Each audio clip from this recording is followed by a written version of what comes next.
Hi, this is Todd Baker, your certified mortgage planner with your Friday Power Tip. And I wanted to give you some really good feedback that's going to save you all a lot of grief.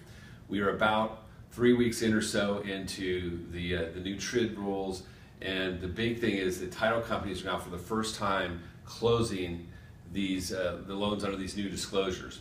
And I wanted to tell you what's been happening and how to avoid it. Title companies, by and large, are very professional. In the past, they could usually get a HUD done within about a half hour. And procedurally, what's happening is as a lender, we would clear the file to close, and then we send lending instructions to title. They print those out, they prepare the closing disclosure, they send them back over to our funder to approve, and then once it's approved, I as a loan officer would approve it, and then we email it to the borrower for signature, and then that triggers the 3 days waiting period. What's happening is we're sending our closing disclosure some days, most times a day early, and it's taking the title companies 1, 2, and 3 days in some cases to even get to the closing disclosure because it's a new procedure for them. They're uncomfortable moving quickly, and they're getting a multiple number of closings they're having to deal with, and between preparing the closing disclosures and trying to get these things set up for close. So we're seeing some issues. So here's 3 key tips that will save you some huge grief. Number 1, track the drop dead date of your closing disclosure. When you have a file come in, whether it's a purchase or even a listing site, know the date. When is the date the closing disclosure has to go out so this can close on time? That's a key landmark to you to be aware of, and make sure you're communicating with the lender and know where that's at. Number 2, this is huge. Working with a lender with operational excellence.